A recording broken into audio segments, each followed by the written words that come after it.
Hello student, this is Neelam. Welcome. Our today topic is about constitutional design.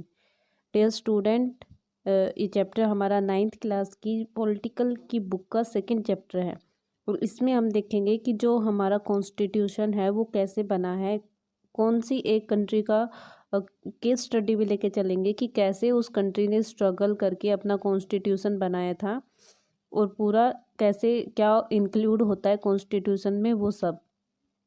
तो start करते हैं। सबसे first, constitution the supreme law of a country containing fundamental rule governing the policy and society in a country.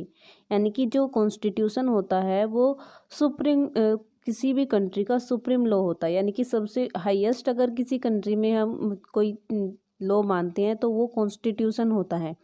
और constitution में क्या होता है कि जो पॉलिसीज होती है, सोसाइटी होती है कंट्री में, उनको कैसे गवर्न करना है, इन सब का जो एक्सप्लेनेशन होती है वो कॉन्स्टिट्यूशन में होती है। Next, what is constitution? Constitution is a set of written rule that are accepted by all people living together in a country. It is the supreme law that supreme law that determine the relationship among people living in a territory and also the relationship between of government and people. यानी कि जो constitution होता है वो return में होता है। सबसे मेन जो बात होती है कॉन्स्टिट्यूशन वो रिटर्न में होता है और एक कंट्री के सभी पर्सन इसको एक्सेप्ट करते हैं और सभी के लिए होता है, वो सब उसमें इक्वल पार्टिसिपेट होता है उसमें। और जो कॉन्स्टिट्यूशन होता है वो पीपल और गवर्नमेंट के बीच में उनके रिलेशनशिप को या कोई और जो जैसे टेरिटरीज है उनके बीच में रिलेशनशिप को कैसे उनके आपस में कनेक्ट करके रखना है वो कॉन्स्टिट्यूशन में राइट डाउन होता है। It generate a degree of trust and coordination among the people, यानी कि जो पीपल्स है उनमें डिग्री ऑफ ट्रस्ट और कोऑर्डिनेशन, यानी कि एक दूसरे से, क्योंकि कॉन्स्टिट्यूशन सबके लिए इक्वल होता है तो उन सबके लिए सब उसमें उसके लिए इक्वल होते हैं तो उनमें कोऑर्डिनेशन और ट्रस्ट जनरेट करता है। It specific power of the government and how it should function, यानी कि ये बताता है कि गवर्नमेंट के पास कौन कौन सी पावर है और कौन कौन से उसके फंक्शन है। It limit the power of government and ensure certain right to the people, यानी कि सेकंड जो कॉन्स्टिट्यूशन होता है वो लिमिटेशन भी लगाता है गवर्नमेंट की पावर पे, और जो पीपल होते हैं, जो सिटीजन होते हैं कंट्री के, उनको कुछ जो राइट्स होते हैं वो भी प्रोवाइड कराता है। नेक्स्ट हमारे पास केस स्टडी आती है साउथ अफ्रीका की केस स्टडी, और वहाँ के जो प्रेसिडेंट रहे हैं नेल्सन मंडेला जी, उनकी केस स्टडी के बारे में रीड आउट करेंगे हम। तो नेल्सन मंडेला जी के बारे में यहाँ पे दे रखा है, most able efficient and far sighted leader of Africa National Congress, यानी कि जो अफ्रीका नेशनल कांग्रेस वहाँ की पार्टी थी, पॉलिटिकल पार्टी थी अफ्रीका की, उसके वो बहुत ही मोस्ट एबल लीडर रहे हैं। Fought again apartheid during with south African government, यानी कि वहाँ पे जो साउथ अफ्रीकन गवर्नमेंट थी वहाँ अफ्रीका में क्या था कि अपार्थिड का मतलब होता है जब ब्लैक और जो वाइट का जो उनमें आपस में डिफ्रेंशिएट होते हैं। वाइट पर्सन ये सोचते हैं कि जो ब्लैक पर्सन है उनको हमें अपने यानी कि नीचे रखना, उनको ऊपर नहीं आने देना बिल्कुल भी, उनको दबा के रखना, बिल्कुल अपने कंट्रोल में रखना। तो जो अपार्थिड वाला सिस्टम था वो अफ्रीका में चला हुआ था। Spend 28 year in prison from 1964 to 1992, यानी कि वो इसी यानी कि वहाँ पे जो मूवमेंट्स हुए थे उन मूवमेंट्स की वजह से वो जेल भी गए थे, उनको प्रिज भी किया गया था 1964 से लेके 1992 तक। तो इसमें दे रखा है केस स्टडी की कैसे स्ट्रगल किया था जो वहाँ के ब्लैक पर्सन थे और उन्होंने कैसे जो वाइट पर्सन थे जो यूरोपियन कंट्री से आके वहाँ पे रहने लग गए थे, उन पर्सन को कैसे उन्होंने वहाँ खुद को फ्री कराया था। During 18th and 19th century, यानी कि ये जो टाइम पीरियड है वो 18th और 19th सेंचुरी का है। यूरोप ऑक्यूपाइड साउथ अफ्रीका, यानी कि जो यूरोप है उसने साउथ अफ्रीका को ऑक्यूपाइड कर लिया था और सेटल्ड देयर, और वहाँ पे रहने लग गए थे। Applied system of apartheid which divided country into 3 group, यानी कि जो अपार्थाइड वाला जो सिस्टम था, अपार्थाइड वाला सिस्टम था, वो वहाँ पे उन्होंने अप्लाई किया था। और उसमें क्या किया, उसने पूरी कम्युनिटी को, जो साउथ अफ्रीका की कम्युनिटी थी, उसको 3 पार्ट में डिवाइड कर दिया, वाइट, ब्लैक और कलर्ड। तो यानी कि जो यूरोपियन पीपल थे जो वहाँ पे सेटल हो गए थे, उन्होंने पूरी जो साउथ अफ्रीका थी उसको 3 पार्ट में डिवाइड किया। तो इसमें दे रखा है कि जो ब्लैक पर्सन थे वो ये थे, वाइट और कलर्ड।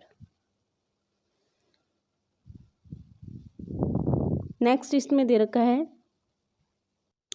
तो वर्ड आता है इसमें एक सेग्रीगेशन। तो सेग्रीगेशन होता है कि उनमें क्या क्या, यानी कि उन्होंने कैसे खुद को सेपरेट किया हुआ था, जो यूरोपियंस थे और जो साउथ इंडियन थे, उन्होंने खुद को कैसे सेपरेट किया हुआ था यूरोपियन ने साउथ इंडियन से, और जो बाकी कलर थे उन पर्सन से। तो train, buses, taxi, hotel, hospital, school and college, library, cinema hall, theatre, beaches, swimming pool, public toilet were all separate for the white and black, this was called segregation। यानी कि जो segregation होता है उसमें क्या होता है कि जो जितने भी वहाँ पे पब्लिक बोल सकते, पब्लिक पैलेस थे या पब्लिक फैसिलिटी थी, वो सब डिवाइड थी। और डिवाइड किस में थी, वाइट पर्सन और ब्लैक पर्सन में थी। यानी कि अगर मान लो ट्रेन होती तो ट्रेन वाइट पर्सन के लिए अलग ट्रेन होती थी, और जो वाइट पर्सन थे उनके लिए अलग होती। ऐसी हर चीज़ वहाँ पे अलग थी, जो सेपरेट थी अपने आप में। यानी कि एक चीज़ अगर वाइट पर्सन के लिए वहाँ पे थी तो दूसरी चीज़ वहाँ पे ब्लैक पर्सन के लिए थी। यानी कि जो वाइट पर्सन जिस चीज़ को यूज कर रहे थे, ब्लैक उसको यूज नहीं कर पाते थे। They could not even visit the church wear white worshipped, यानी कि जो ब्लैक पर्सन थे, जो दूसरी कम्युनिटी थी, वो जो 3 पार्ट में डिवाइड हुई थी, उसमें से वाइट जो, तो वो पर्सन थे जो यूरोपियंस थे, उन्होंने ऑक्यूपाइड किया था साउथ अफ्रीका को। तो वाइट जो पर्सन थे वो उनके चर्च में भी नहीं जा सकते थे ब्लैक पर्सन, क्योंकि वो उन्होंने उसको ऑक्यूपाइड किया था, और वो चाहते थे कि हम इनसे बिल्कुल अलग रहे। Black could not form association and protest against the tribal treatment। जो उनके साथ वो गलत बिहेव करते थे, मिसबिहेव करते थे, उनको कोई राइट भी नहीं था वो कि वो उसको खुद को उसके अगेंस्ट प्रोटेस्ट कर सकें। तो जैसे एग्जाम्पल दे रखा है, जैसे जो अपार्थाइड का दे रखा है कि एक अगर मान लो इधर यूरोपियन हॉस्पिटल है तो उसके बिल्कुल opposite side non European hospital, यानी कि जो ब्लैक पर्सन के लिए या जो कलर्ड पर्सन है उनके लिए होते थे। और बिल्कुल यानी कि ये नहीं था कि जो चीज़ें यूरोपियन पर्सन के लिए थी, वो जो वहाँ के नॉर्मल पर्सन थे वो उसको यूज़ नहीं कर सकते थे। The end of the policy of apartheid.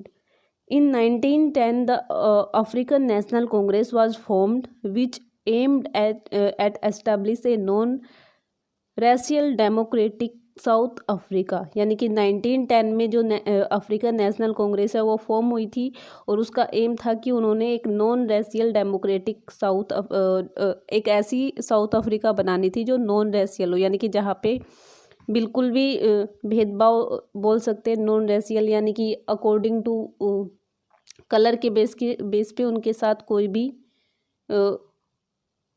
Differences या बोल सकते हैं कि डिस्क्रिमिनेशन नहीं होना चाहिए। तो 1910 में अफ्रीकन नेशनल कांग्रेस बनी थी। The movement was intensified in the 1950, यानी कि जो मूवमेंट था वो स्टार्ट हुआ था 1950 में।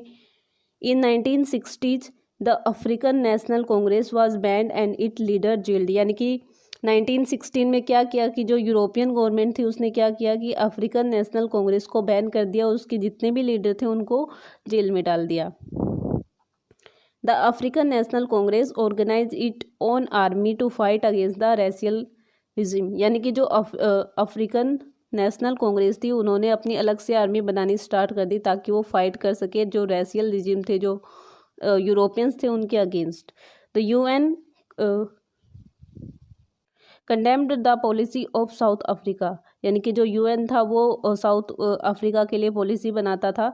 By the end of 1980s the international isolation of the government of South Africa was completed, यानी कि जो 1918 था उसके एंड तक क्या हुआ कि जो इंटरनेशनल आइसोलेशन थे of the government of South Africa वो कंप्लीट हो गया था। With it began the process of ending of apartheid, यानी कि आइसोलेशन मतलब बहुत ज़्यादा उस टाइम मूवमेंट स्टार्ट हो गए कि अब तो ये हो गया था वहाँ पर कि जो ब्लैक थे, जो नॉन यूरोपियंस थे, उनको ये लगने लगा था कि अब हमें चाहे कुछ करना पड़े, हमें फ्रीडम लेनी ही है। With it began the process of ending the apartheid, यानी कि फिर उसके बाद प्रोसेस स्टार्ट हो गया जो अपार्थाइड वाला सिस्टम था उसको एंड करने का। The ban on the African National Congress was lifted and it leader released, यानी कि जो बैन लगाया हुआ था अफ्रीकन नेशनल कांग्रेस पे वो हटा दिया और उसके जो लीडर थे उनको रिलीज कर दिया, जेल से बाहर निकाल दिया।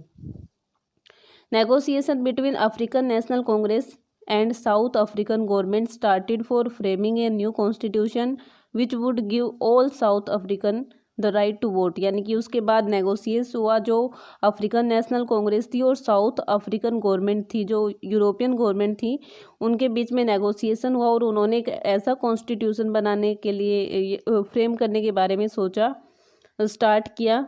और उसमें क्या ऐड किया कि सबसे पहले कि साउथ अफ्रीका के जितने भी पर्सन थे उनको सबको राइट टू वोट होगा, यानी कि वोट का सबको राइट होगा। In April 1994 election were held in South Africa as per the new provision, यानी कि फिर उसके बाद अप्रैल 1994 में इलेक्शन हुए थे और इलेक्शन में क्या था कि साउथ अफ्रीका के हर एक पर्सन को वोट डालने का राइट था। द अफ्रीकन नेशनल कांग्रेस वोन with A thumbing majority and formed a non racial democratic government, यानी कि फिर क्या हुआ कि वहाँ पे जो 1994 में इलेक्शन हुए थे उस इलेक्शन में जो अफ्रीकन नेशनल कांग्रेस थी वो विन हुई थी वहाँ पे और एक नॉन रेशियल डेमोक्रेटिक गवर्नमेंट बनी थी। Finally at the midnight of 26 April 1994 the new national flag of republic of South Africa was unfurled making the newly born democratic in the world, यानी कि उसके बाद जो 26 अप्रैल 1994 की आधी रात को मिडनाइट को फाइनली जो साउथ अफ्रीका था वो एक रिपब्लिक बना। उसने अपना फ्लैग जो नेशनल फ्लैग था वो अनफर्ल्ड उसको लहराया, अनफर्ल्ड मेकिंग द और खुद को, यानी कि तब उन्होंने सेलिब्रेट किया कि जो साउथ अफ्रीका थी वहाँ से अपार्थाइड वाला सिस्टम हट गया और एक नॉन रेशियल गवर्नमेंट बनी है जो सबके लिए इक्वली वहाँ पे पॉलिसी लेके आएगी। तो नेल्सन मंडेला जो थे one of the most able efficient and far sighted leader of the African National Congress, यानी कि अफ्रीकन नेशनल कांग्रेस के जो सबसे मेन लीडर थे वो नेल्सन मंडेला जी थे। It was under the leadership that the struggle against apartheid reached it climate, यानी कि उन्होंने बहुत ज़्यादा स्ट्रगल किया था, उनकी लीडरशिप में बहुत ज़्यादा जो सबसे उन्होंने ही उस मूवमेंट को लीड किया था जो मूवमेंट अपार्थाइड के अगेंस्ट खुद को प्रोटेक्ट करने के लिए चला हुआ था। Due to participant in the movement against apartheid, he was sentenced to life imprisonment in 1964, यानी कि जो उन्होंने मूवमेंट चलाया था उस मूवमेंट के लिए वो 1964 में इम्प्रीज भी हुए थे। इम्प्रीज होता है जेल जाना, जेल भी गए थे। He spend the next 28 year in prison, यानी कि फिर अगले जो 28 ईयर थे वो प्रीज ही रहे थे, जेल में ही रहे। In the 19 due to activity of the African National Congress and the support it got from other country of the world, South African regime the completely isolated from the world, यानी कि उसके बाद जो 19 में क्या हुआ था, अफ्रीकन नेशनल कांग्रेस को दूसरी जो पार्टी थी उनका भी सपोर्ट मिला था, वो भी उसको सपोर्ट कर रही थी कि जैसे वहाँ की पार्टी जो कि सपोर्ट मिला कि उन्होंने खुद को कैसे फ्री कराया है, जो यूरोपियन पर्सन थे उनको कैसे उनको वहाँ से हटा के उनके बोल सकते हैं प्रेशर से खुद को कैसे फ्री कराया है। कंप्लीटली आइसोलेट यानी कि खुद को पूरा आइसोलेट कर लिया था वर्ल्ड से। In order to create a favourable atmosphere Nelson Mandela was released in 1990, यानी कि उसके बाद फिर अच्छा इसमें फर्स्ट वाले में ये था कि बहुत ज़्यादा यानी कि मूवमेंट चलने स्टार्ट हो गए थे कि उन मूवमेंट की वजह से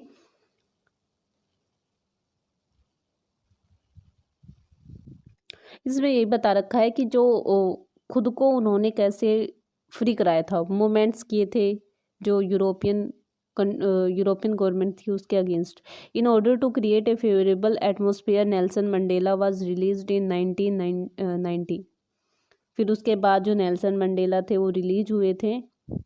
इन 1994 the first democratic election were held and Nelson Mandela was elected the president of South Africa. उसके बाद 1994 में फर्स्ट डेमोक्रेटिक इलेक्शन हुआ था साउथ अफ्रीका का, जिसके प्रेसिडेंट जो इलेक्ट हुए थे वो थे नेल्सन मंडेला जी। तो उसके बाद दे रखा है why do we need a constitution, यानी कि हमें एक कॉन्स्टिट्यूशन की जो नीड है वो क्यों ज़रूरी है हमारे लिए कॉन्स्टिट्यूशन।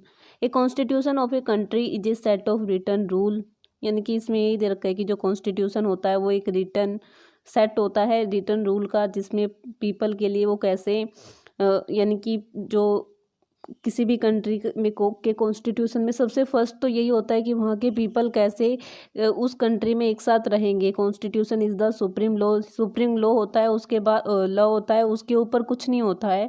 जो कॉन्स्टिट्यूशन है वो सुप्रीम लॉ है, और जो पीपल है जो और गवर्नमेंट है उनको आपस में कनेक्ट करके रखता है, रिलेशनशिप बिल्डअप करता है। तो ये सब काम कॉन्स्टिट्यूशन करता है। वाइड उसके बाद इट ट्रस्ट और कोऑर्डिनेशन है वो क्रिएट करता है, गवर्नमेंट की पावर को स्पेसिफाई करता है, और कि गवर्नमेंट जो है वो कौन डिसीजन लेगा और कैसे डिसीजन लेगा, कौन रिस्पॉन्सिबल होगा, ये सब कॉन्स्टिट्यूशन में एक्सप्लेन्ड होता है।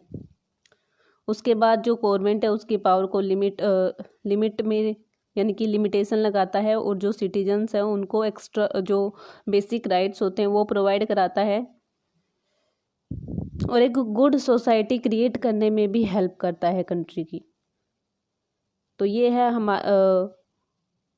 नेक्स्ट दे रखा है इम्पोर्टेंस ऑफ कॉन्स्टिट्यूशन, यानी कि कॉन्स्टिट्यूशन की क्या क्या इंपॉर्टेंस है। तो वही बोल सकते हैं कि ट्रस्ट और कोऑर्डिनेशन जनरेट करता है, गवर्नमेंट की पावर को स्पेसिफाई करता है, राइट और ड्यूटीज़ बताता है कि जो पर्सन है, जो सिटीजन है या जो गवर्नमेंट है उनके क्या क्या राइट्स है, क्या क्या ड्यूटीज़ है, और एक गुड सोसाइटी हमें प्रोवाइड कराता है। किसी के साथ कोई भी वहाँ पे डिस्क्रिमिनेशन नहीं होता, किसी को कोई भी बोल सकते हैं भेदभाव नहीं होता, वहाँ पे सब कॉन्स्टिट्यूशन के लिए सब इक्वल होते हैं। कंट्री का कोई भी पर्सन हो, रिच हो, पुअर हो, किसी भी रिलीजन से रिलेटेड हो, कॉन्स्टिट्यूशन सबके लिए इक्वल होता है। तो ये पार्ट था हमारा कॉन्स्टिट्यूशन से रिलेटेड, केस स्टडी से रिलेटेड। अभी इसी चैप्टर का नेक्स्ट पार्ट जो होगा उसमें हम कवर करेंगे कि जो इंडियन कॉन्स्टिट्यूशन है वो कैसे बना है, उसके बनाने में क्या क्या प्रॉब्लम फेस की हुई है, कैसे उसको बनाया है। तो ये सब हम अपनी नेक्स्ट वीडियो में कवर करेंगे। इस वीडियो में इतना ही। Thank you.